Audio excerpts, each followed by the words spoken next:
Hello, and welcome to Booked on Shalom World TV. I'm your host, Clare Hinshaw.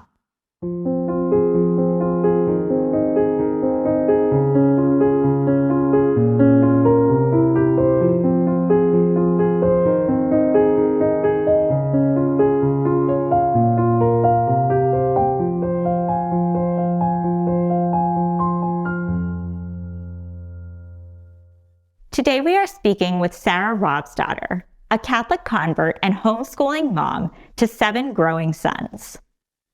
One day, a flyer arrived in Sarah's mailbox describing the dire need for clean drinking water in developing nations. Sarah locked eyes with the teenage girl on the cover and knew she had to tell her story.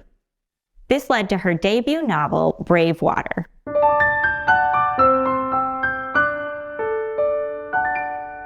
Sarah, welcome to Booked. Thank you. Thanks for having me.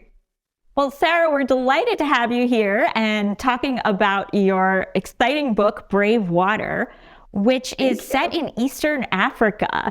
And you share that you are an unlikely person to have written a story in this setting. So could you share a little bit about how you approached writing a story about or set in this culture with which you were pretty unfamiliar? Oh, sure. Yeah. Well, I wrote it when I was still having children every other year, and I was researching at the same time. So I did a lot of research on, using the internet. I also interviewed just about anyone that would talk to me about East Africa. I read countless encyclopedias, children's encyclopedias, watched any documentary or movie about the subject. One time, I would embarrass my kids because one time I was going through a drive-through window and I recognized the girl who was selling me food was definitely from East Africa. And I could tell from her beautiful face and her accent. And I ran inside and got her phone number and interviewed her. So just, a lot of interviews, and all the people who helped me are listed in the acknowledgments. So lots of heads of nonprofits from overseas. And I had to get really creative because I couldn't actually go to East Africa to do my research, even though I really wanted to. Well, maybe someday you can still get there. Yes, it's a dream. Now, the book centers around these 2 big issues for people living in Eastern Africa. One is the need for clean drinking water, which we referenced in the introduction, but then the other is human trafficking. And it seems like the book is geared kind of toward a teenage, young adult audience. So how did you handle discussing this very difficult topic for a younger audience? Sure. Well, I wrote the book here in my homeschool room, where my philosophy of educating my own children is that they would be kept innocent, but they would not be ignorant. So I really believe in a young person's intelligence and in their ability to handle hard, pressing issues. But I believe the information has to be conveyed in a non-sensationalistic, PG to maybe PG-13 rating. And when I say PG-13 rating, I mean like back in the 90s when PG-13 meant for 13-year-olds. Okay. So I wrote it as if my own children were reading it. And so therefore there's violence, but it's never, I leave a lot to the imagination. Oh, I love that. Well, thank you. Switching to kind of the structure of the book, something I thought was really interesting was it's, for the most part told through the perspective of the main character, Talitha, but you periodically will write a chapter or a scene from another character's perspective. I'd love to know why you decided to structure the book that way. Sure. Well, I was so in love with the idea of structuring the book in the young girl Talitha's one day of her life. So morning, noon, night. But in order to add depth to the story, we had to have, say, some flashbacks of, say, her mother's journey growing up or her father's journey. And so that was the decision, is to add depth and to add little background to the story. So because if it was the original goal of just meeting that goal of everything happening in one day, we wouldn't know her history. And so that was it was a difficult structure now in hindsight, but I was ignorance was bliss at the time because it's my first book. So, but it worked. Thank God. Praise God. It really did. And well, I really love that. I have to tell you, as a reader, I thought the adding in the different perspectives really kind of kept it interesting and kept me engaged as a reader. So I really liked it. I'm glad. Oh, thank you. Thank you, Claire. Now, you shared that there were two saints who really influenced this book, St. Damien of Molokai and St. Josephine Bakhita. Could you talk a little bit about the impact that they had and how they played into the story? Sure.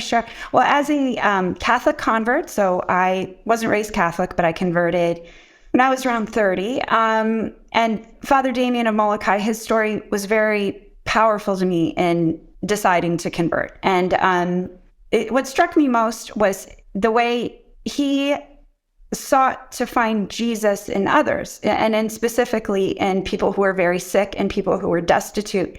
And I was raised evangelical Christian, and there was a lot of emphasis, and it's a good emphasis, but there was a lot of emphasis in others seeing Jesus in me.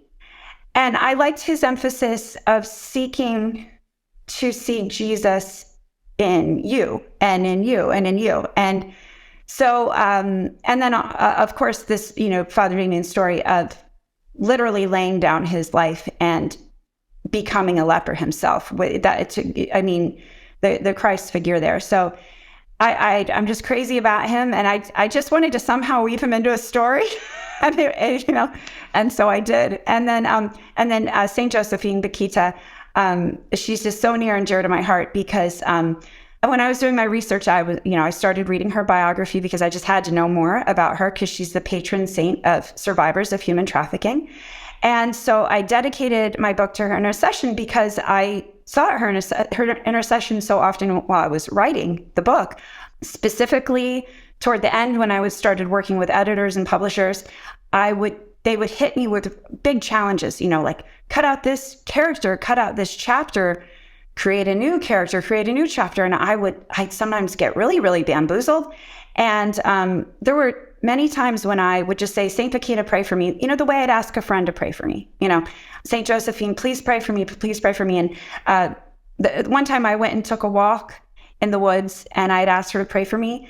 And I just really sensed that her intercession helped me figure out some really difficult places in the book. So she's just all through it. So, and I love her. Oh, well, that's amazing. Thank you for sharing all that. That's so beautiful. Now, as we're coming to the end here, I have a question about something that's actually in the appendices to the book. You include some questions for journaling, and I thought that was interesting because that's not something you usually see in a novel. So why did you think it was important to include those, and how do you hope they'll help the reader get the most out of the story? Sure. Well, I'm a homeschooling mom, so I think that's really where it came from. I mean, if anyone's familiar with homeschooling, we're kind of always doing it. I'll be driving with my kids and we'll, pass a cool field or a cool mountain or something and, go home, write me a report on that, research it, and so I was like, I couldn't pass up this educational opportunity for myself and for others. And once again, it was written mostly right here in my homeschool room. So, but yeah, that's it. I guess when you're sitting there and you're surrounded by all the homeschooling, it's gonna make its way into the book. Right. Yeah. I couldn't pass it up. And my dream is that this book would be embraced by educators. And, I kind of thought I'd like to make their lives a little easier. And just in the sense that anytime I find a good textbook or anything that will tell my kids a little lesson and then back it up with just a few simple questions, that's like gold to me. I'm not a big fan of big cumbersome textbooks. It's just not my deal. No offense to people who are, but I love lessons kind of woven into what we're doing anyway in our entertainment. And so that's kind of how that came about. Oh, well, that makes so much sense. Well, we're coming to the end of our time here, but Sarah, thank you so much for being with us. It's really been a pleasure talking with you. Oh my goodness, I've had so much fun. Thank you so much for having me. A cloud of dust explodes from behind a patch of trees and heads straight for us. A black panther comes to mind, even though I know it's the Jeep full of miners. "Run," she cries, stumbling forward. A wave slashes from her matungi, laying down a dark swath in the clay. While all my senses agree with her, I stubbornly hold back, walking as fast as I can, like there's a lion on my trail, and to run would make it give chase. "They'll only take a girl if she's alone." I hear my words, but don't believe them. Holding on to my matungi with both hands, I glance back, a little faster this time. The Jeep is closing in on us, but I stare it down, willing it with all my might to turn, to head north or south, anywhere but in our direction. Because Mama needs this water. To drop my matungi now would be the same thing as putting a knife to her throat. So I hold on as if it's gold. "Just some miners." I try to sound calm. "They're trying to scare us." Cold sweat snakes down my back. Something in the air feels wrong, very wrong. There's an electricity all around, like the fat fullness before a storm. A rotten carcass appears suddenly on my right. A gazelle. Its broken neck is twisted back. Its beady black eyes stare lifelessly up at the sky, catching the reflection of drifting clouds. How did I miss that before? The question is quickly scared off by the Jeep that's now way too close, and without another thought, we run too. Mama and Nala disappear from my thoughts, along with the matungi from my head. The instinct to survive kicks in as we kick up the clay. I'm prey. I open my mouth and scream with all my might.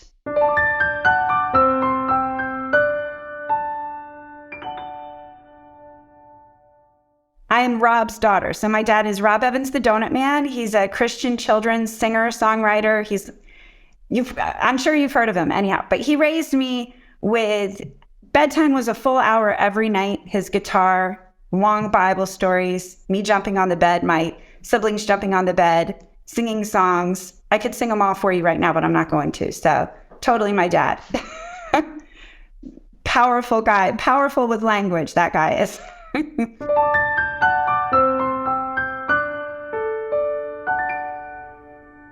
When I first started writing Bravewater, I didn't really set out to write a novel. First, I was writing a song, then I was writing a children's book, and in time, it evolved into a novel. So I was doing a lot of the research while I was doing the writing. And I wrote, a first draft, and then I stopped, and I had to really start reaching. When I got serious about turning this into a novel, I had to stop and reach out to college professors and read as many encyclopedias about East Africa as I possibly could, and watch as many documentaries. And one time I stopped a girl at Wendy's. I'm not sure if I mentioned that, and because she had an East African look and an East African accent, and talked to her on the phone, and it's kind of a cyclical thing, writing and researching, and not stopping till it's done.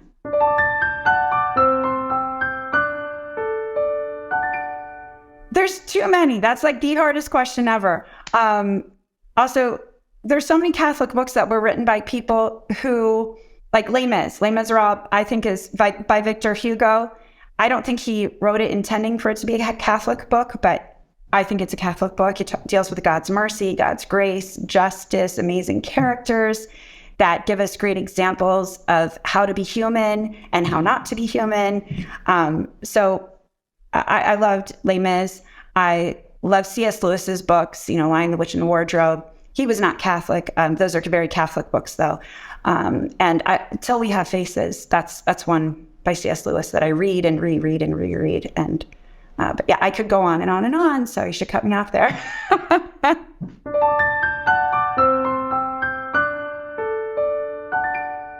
The imagination can be captured, and you can truly get a taste of what it's like to live as a saint, or to live as a villain, and then to make the choice of the better way, which would be obviously choosing the saintly ways.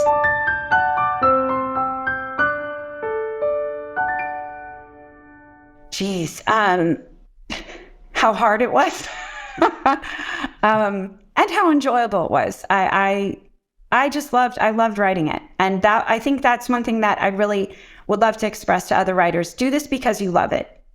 Who cares if it gets published one day, if it doesn't get published one day? If you enjoy the process, which I did, I truly enjoyed the process. I would nurse my babies, put them down for a nap, and go write my book that I'd been thinking about while I was cooking mac and cheese. And it was so joyful. And it was like, in a way, it was like prayer. That's what I feel like good writing is for me. It's a form of my soul connecting with God in a special way and creating something. So it's hard, but enjoyable and awesome.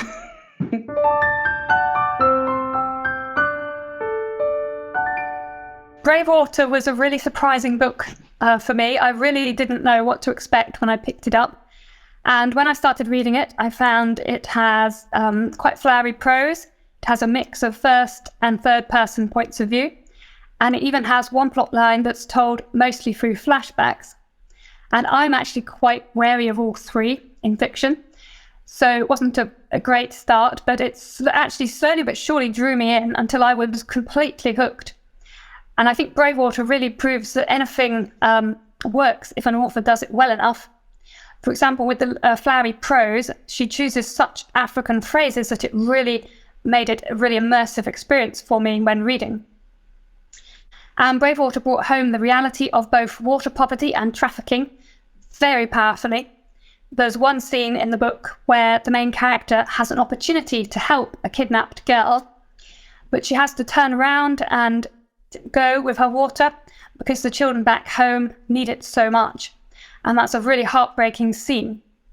And the other thing the book gets across very well is the impunity with which the kidnappers are operating, because they have a vehicle and they have weapons and the villagers don't.